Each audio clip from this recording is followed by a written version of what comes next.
Hola, bienvenidos a este espacio de Dinero en Semana TV. Soy Carlos Enrique Rodríguez, subdirector de Semana. El mundo está hoy en una profunda incertidumbre y Colombia, pues obviamente no es ajena a ella, aunque nos movemos de una manera paradójica. Hoy vemos como el dólar está tocando máximos históricos, pero también se advierte que el crecimiento del primer trimestre de este año va a ser muy bueno, muy positivo, mientras países desarrollados, como por ejemplo Estados Unidos, registró para ese mismo periodo un crecimiento negativo. Venimos de una pandemia acompañada de marchas y paros y temas sociales que generaron muchas tensiones y pusieron en jaque al aparato productivo y en general al país. Pero con todo y eso, el año pasado fue muy bueno en materia económica y crecimos a doble dígito. Pero tenemos un panorama bastante complejo de entender, con distintas aristas, bastantes complejidades, pero también muchos riesgos. Y a portas, por si fuera poco, de unas elecciones presidenciales en donde, según las encuestas, el giro a la izquierda parecería que tendría hoy más viabilidad que en cualquier otro momento de la historia del país. La pregunta es, ¿a qué riesgos nos estamos enfrentando? ¿Y qué escenarios vamos a ver en el futuro cercano? Hoy nos acompaña el doctor Sergio Guzmán, director de Colombia Risk Analysis, una consultora de riesgos políticos, pero también económicos, sociales y ambientales. Doctor Sergio, muy bienvenido, muchas gracias por acompañarnos. Carlos Enrique, muchas gracias por la invitación y es un gusto estar con usted y con la audiencia hoy. Muchas gracias. Miremos un poco cuáles son los principales riesgos a los que nos estamos enfrentando, porque lo que estamos viendo es como un cóctel de cosas en donde uno ya no sabe para dónde voltear a mirar porque por cualquier lado está viendo dificultades. ¿Cuáles son los riesgos que ustedes están analizando desde allá? Bueno, en primer lugar, nosotros estamos viendo un riesgo económico, no solamente el crecimiento que usted estaba mencionando, que a pesar de ser positivo, también tenemos un déficit fiscal bastante prolongado, tenemos unos niveles de endeudamiento muy altos y sí o sí el próximo gobierno va a tener que implementar una reforma tributaria. También, evidentemente, las elecciones son un riesgo, no por el resultado per se, sino porque son siempre momentos de incertidumbre y como lo estaba mencionando en la introducción, pues es la primera vez que un candidato de izquierda tiene tantas oportunidades, tanta alta probabilidad de quedar presidente de Colombia y eso muchos inversionistas internacionales lo han percibido como un riesgo. También los temas de seguridad son un riesgo en el país. Vimos cómo el Clan del Golfo hizo un paro la semana pasada, pero también hemos visto unos asuntos de un crecimiento de la inseguridad o de las percepciones de inseguridad en las zonas urbanas. De la mano a ello, también estamos viendo un ambiente social bastante tenso, en donde las protestas, las marchas están a flor de piel, la gente tiene una gran insatisfacción y si bien las elecciones son un conducto para llevar esa insatisfacción hacia las urnas, sí vemos un riesgo evidente de que haya protestas sociales este año, sino ya puede ser en un par de meses cuando la inflación sea ya un asunto mucho más grave. Del mismo modo, estamos viendo en los temas ambientales unos riesgos muy importantes.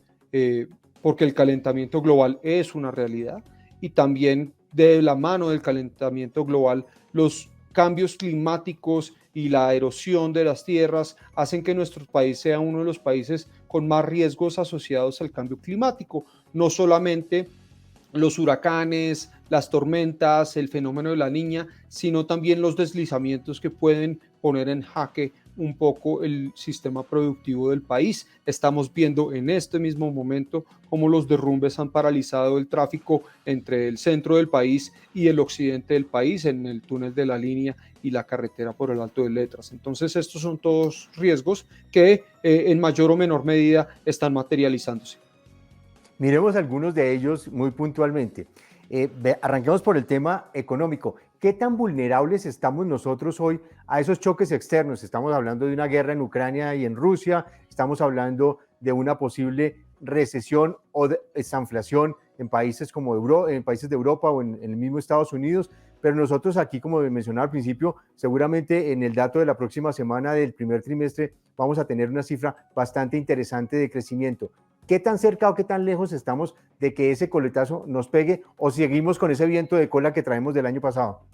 Yo creo que los las figuras del primer trimestre sí sugieren que venimos con ese viento de cola del año pasado, pero mal que bien Colombia va a terminar siendo contagiado por los síntomas de recesión que están ocurriendo, como usted lo mencionó, en Europa y en Estados Unidos, debido a los altos precios de los commodities, en particular el petróleo, también otros bienes agrícolas y los insumos agrícolas, el elevado precio de esos insumos agrícolas van a hacer que sea insostenible la inflación, y eso va a generar, digamos, unos choques porque todos los bancos centrales van a tomar una posición muchísimo más defensiva. Ya lo hemos visto con la Fed de Estados Unidos, pero también todos los bancos centrales de Latinoamérica, México, Brasil, Colombia, Chile, Perú, están subiendo tasas de interés, con lo cual están esperando reducir un poco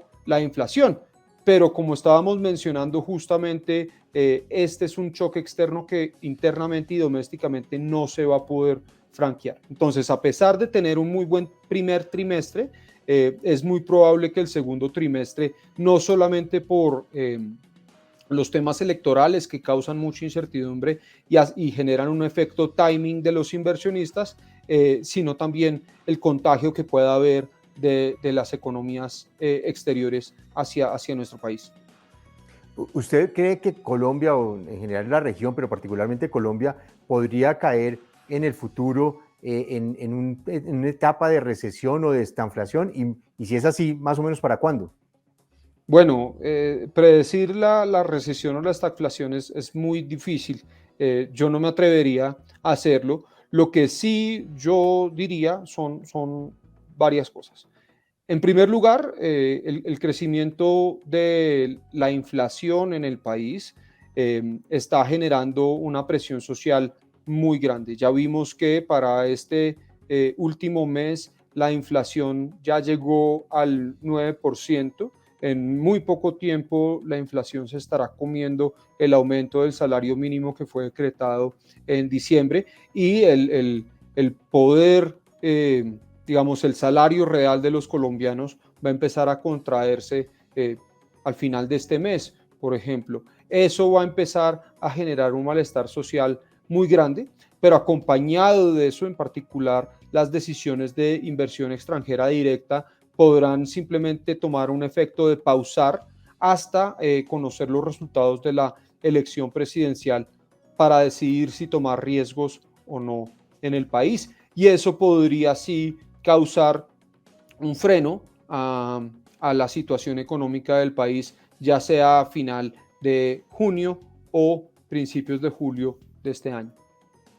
En ese orden de ideas, ¿qué tanto le va a pegar la inflación al crecimiento? Digamos, estamos viendo una senda de crecimiento muy dura de la inflación.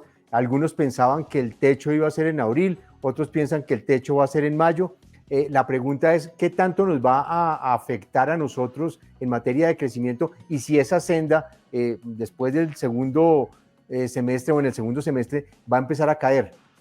Depende mucho, porque también hay unas cosas que nosotros también tenemos que examinar, que es la época de cosecha de trigo, de aceite de girasol, y la caída de producción de insumos agrícolas en Ucrania y Rusia debido a las sanciones, y también si Europa decide que las sanciones a las industrias rusas van a llevar a importar cero gas de ese país, lo cual tendría, por supuesto, un efecto muy grande sobre el precio del barril del petróleo, lo cual, por un lado, beneficia la exportación de petróleo colombiana, pero por otro lado, Colombia también es un importador neto de gasolina, lo cual dañaría un poco o profundizaría el déficit del Fondo de Estabilización de los Precios del Petróleo, que ya este año llegó a 14 billones de pesos.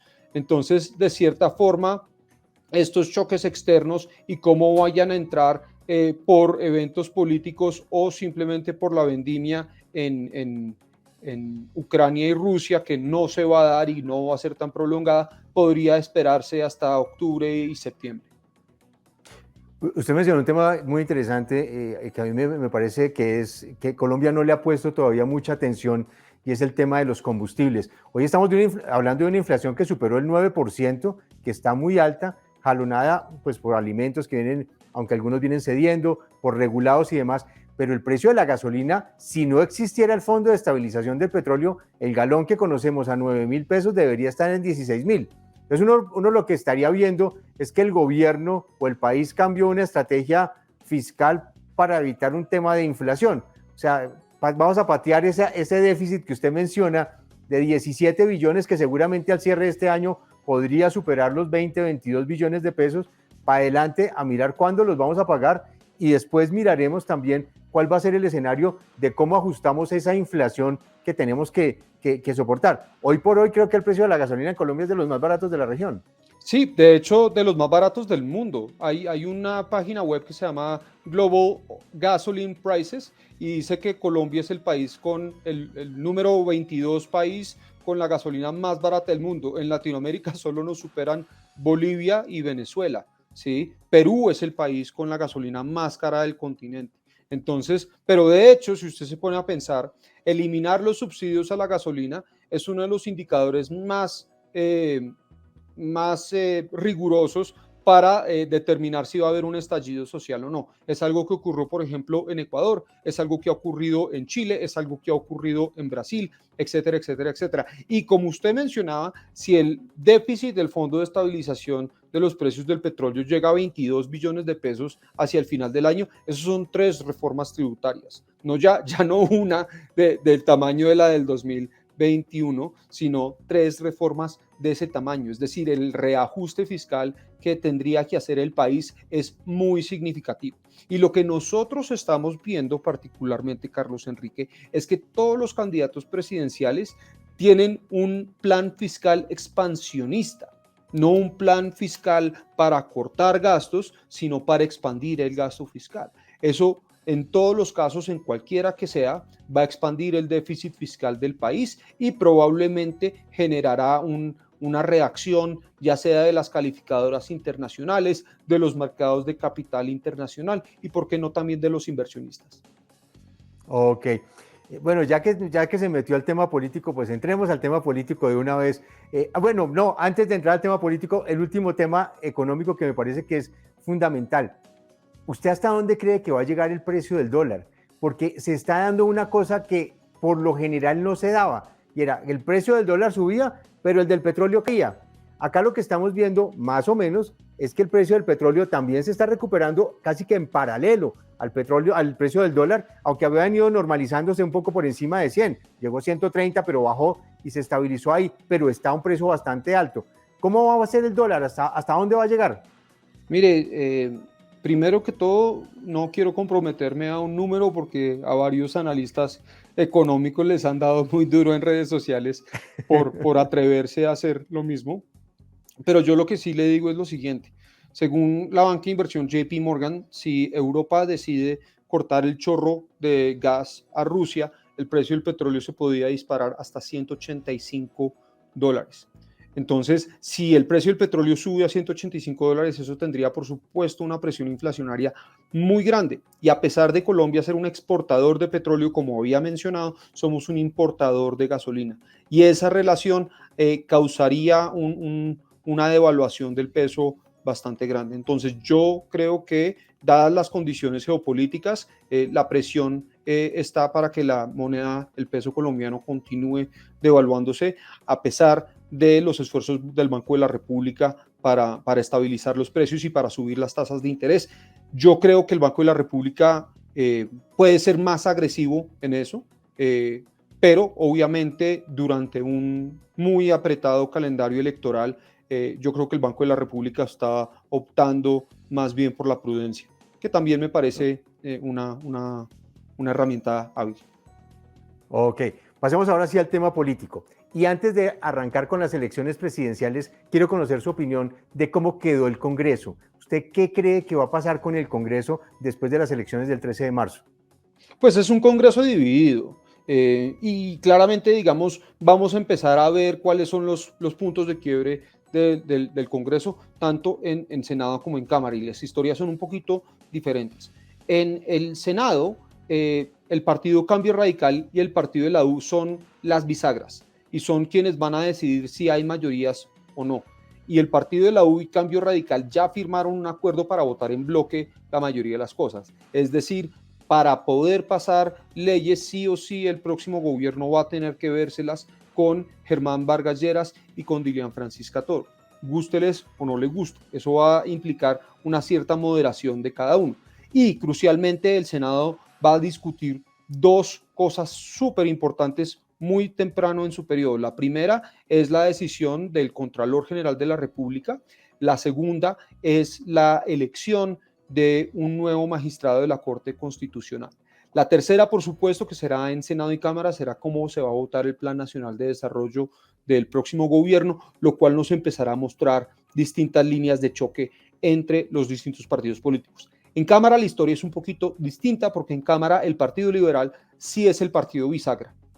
Y como ya se ha comentado muchísimo, aunque el Partido Liberal en el Senado está más que todo alineado con la campaña de Federico Gutiérrez, en Cámara esa alineación es más cercana a la candidatura de Gustavo Petro como candidato presidencial. Entonces tenemos una Cámara que está un poquito más tirada hacia la izquierda y la Cámara pues tiene como función elegir al nuevo defensor del pueblo, pero eso no pasa sino dentro de 3 años y también tiene que una comisión de acusaciones, la cual es la única encargada de juzgar al presidente de la República y otros altos funcionarios y todos aquellos sujetos afuera. Entonces el asunto va a ser que tenemos un Congreso dividido, un Congreso que va a ser disfuncional y en nuestra opinión un Congreso que va a ser muy difícil para cualquiera de los aspirantes a la presidencia de la República formar mayorías. Entonces tendrá que haber un compromiso, tendrán que diluir muchas de sus propuestas, ya sea económicas o de reforma política, para lograr salvar un poco su agenda presidencial. En ese escenario, doctor Sergio, uno lo que vería es que muy difícilmente vamos a sacar reformas estructurales, por ejemplo, en materia pensional o en materia laboral. Seguramente la tributaria va a pasar por pura necesidad tanto del gobierno como también del Congreso, porque necesitarán mover algunos recursos en sus regiones. Pero creo que no vamos a tener reformas estructurales grandes en el próximo cuatrenio. Yo estoy de acuerdo con usted, pero las ambiciones de todos los candidatos presidenciales sugieren lo contrario. Nosotros pensamos que pasar reformas muy significativas va a ser difícil, en particular una reforma pensional o una reforma laboral o una reforma tributaria, pero justamente eso es el espíritu del Congreso. En el Congreso estos asuntos tienen que debatirse y tienen que encontrarse un punto medio. Desafortunadamente nosotros no vemos que haya una viabilidad para que los extremos logren pasar una agenda legislativa bastante radical, pero está por verse cómo se va a conformar esas mayorías, cómo se van a conformar los distintos ministerios, si se van a dar mermelada, cuotas burocráticas para asegurar la gobernabilidad del próximo Ejecutivo.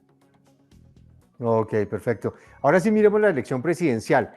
Y antes de mirar propuestas y algunas iniciativas, ¿cuál es el escenario que ustedes están viendo? ¿Cuál es el panorama político de estas elecciones presidenciales que ustedes tienen sobre la mesa? Bueno, para empezar, yo creo que para nadie es un secreto que el colombiano promedio tiene una onda bastante pesimista en este momento. Según la última encuesta Inbamer, más del 80% de los colombianos considera que el país va en la dirección equivocada. Hay inconformidad en temas de seguridad, en temas de costo de vida, en temas económicos, en lucha contra la corrupción. Mejor dicho, hay un enorme pesimismo y también hay una baja aprobación del actual gobierno del presidente Iván Duque.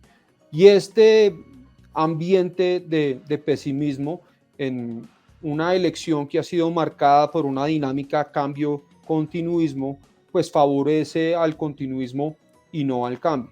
Si nosotros analizamos en ese evento, la candidatura de Federico Gutiérrez parte con una desventaja, porque no solamente corre el riesgo de representar el gobierno actual por su composición partidista, por los apoyos que ha recibido y por algunas de las propuestas que plantea, sino que se enfrenta en un entorno donde una narrativa de cambio, cambio ideológico, cambio económico, mayor diversidad en los componentes que componen la baraja política, es la narrativa dominante del momento. Entonces, justamente en ese sentido, nosotros pensamos que el país va a optar por el cambio y el cambio tiene, digamos, la ventaja política en este momento. Ok. Uno cuando mira el tema de cómo ha venido creciendo pues, la candidatura de Gustavo Petro y la favorabilidad en las encuestas, y uno también ve pues, el pico que tuvo Federico Gutiérrez, sin embargo ya las encuestas empiezan otra vez a marcar una distancia entre los dos candidatos. ¿Usted cree que en primera vuelta se alcanza a definir o usted cree que vamos a llegar a una segunda vuelta? Nosotros, viendo los números de las encuestas, lo que pensamos es que a menos de que haya una participación enorme, mayor de 60%, es muy difícil que ocurra una victoria en primera vuelta para Gustavo Petro.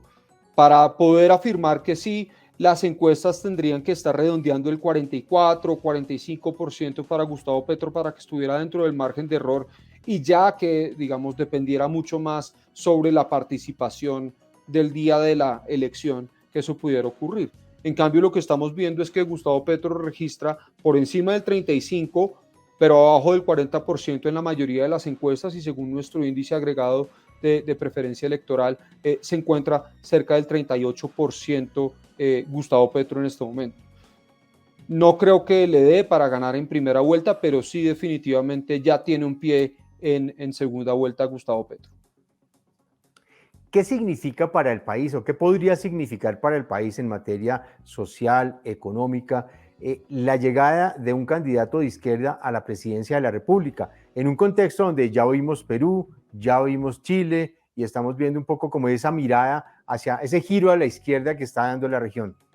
Sí, yo creo que, digamos, hay varias cosas que analizar en ese sentido. El primero es mirarlo con el lente de la gobernabilidad que estábamos hablando anteriormente, y es que a un candidato de izquierda no le va a quedar muy fácil armar mayorías en el Congreso, y en ese sentido podría verse tremendamente frustrado en algunas de sus aspiraciones de reforma.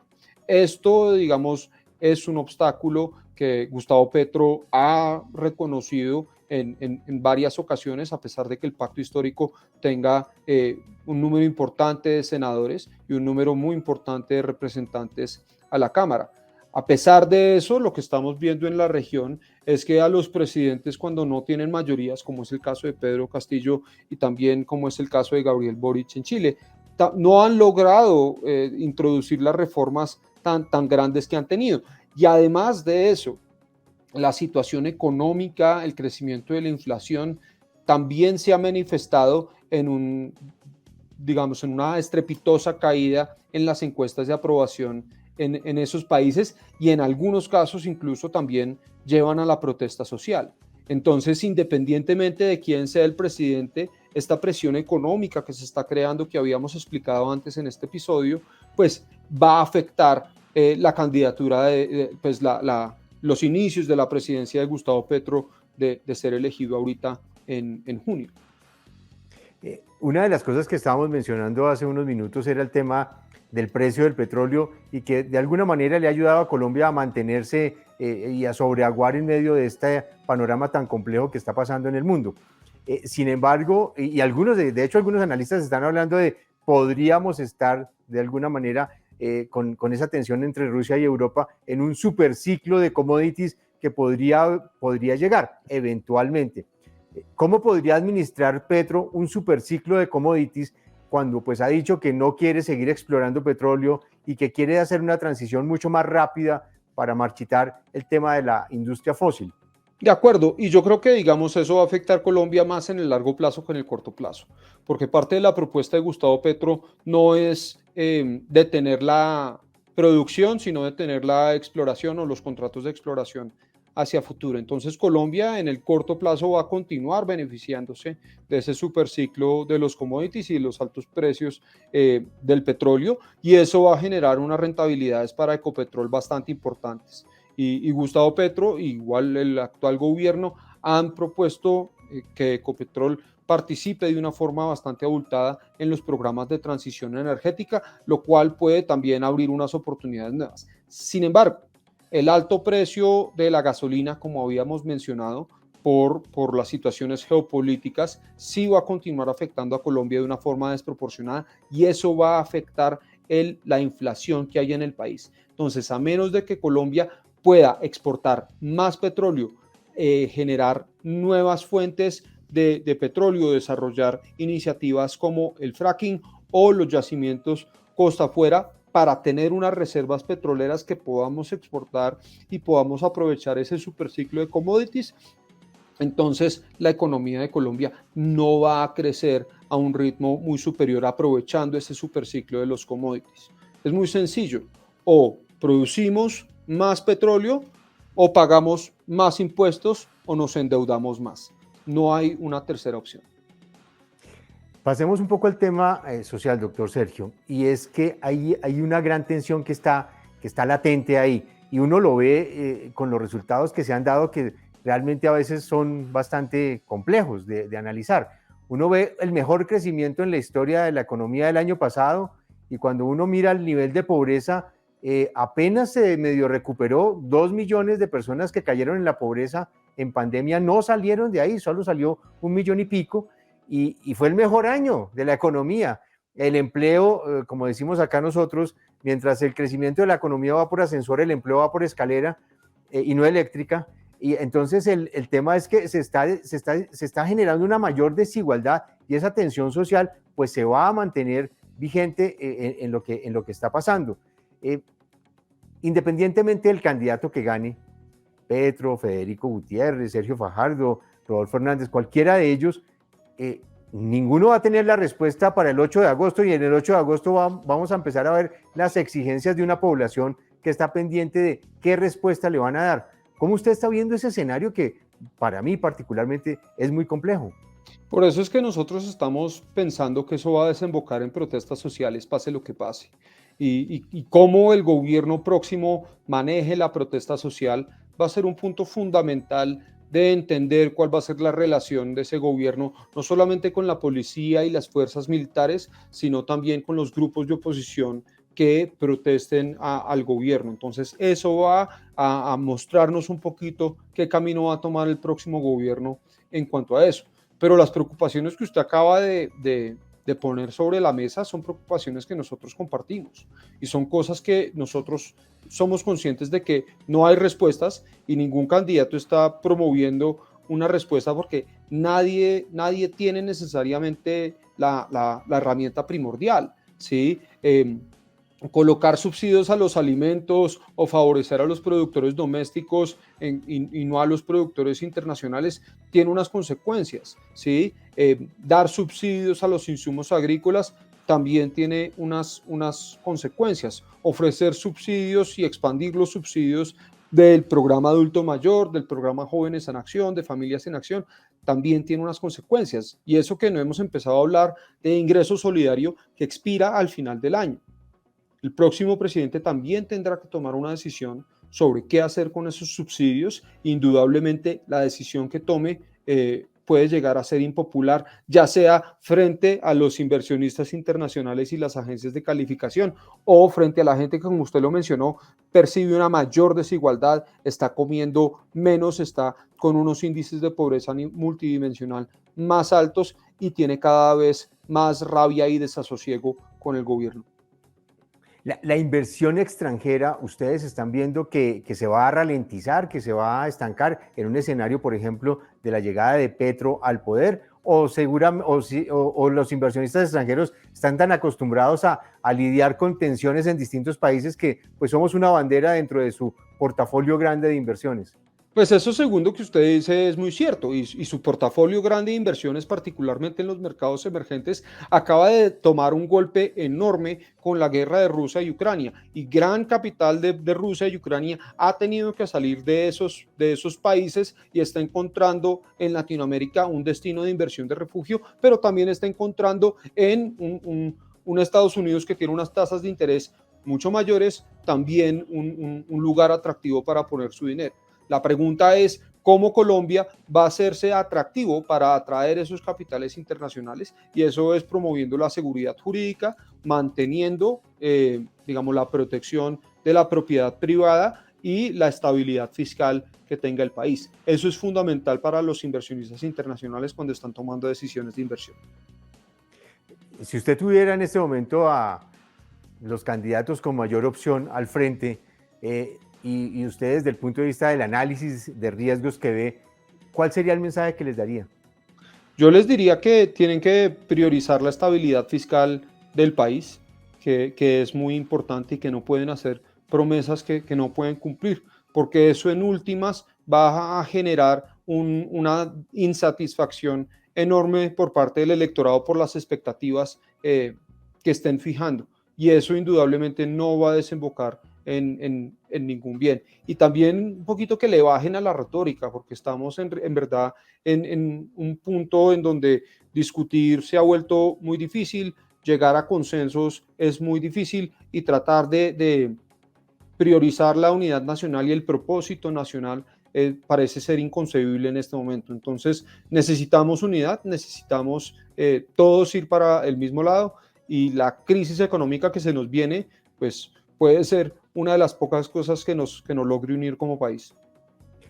¿Usted cree, ya para finalizar, doctor Sergio, el tema de la polarización que venimos con esto desde hace más de una década se va a mantener, o esto hay alguna posibilidad de que el país no caiga en el unanimismo, porque pues no pretendemos que pase eso, sino que haya discusiones en medio del respeto y de poder generar mayor valor para las personas, para los colombianos, para las empresas, para todos? ¿O vamos a seguir en esa tensión de polarización en la que hemos venido en los últimos años?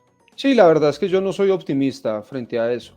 Y no solo por lo que está pasando en Colombia, es una tendencia global.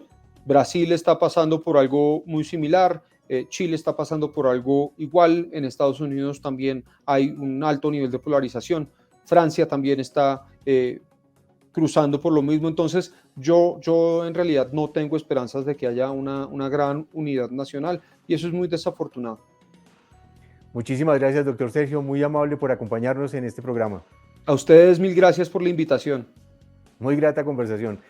A ustedes muchas gracias por estar con nosotros. Los invitamos a que nos sigan en nuestras plataformas y en semana.com.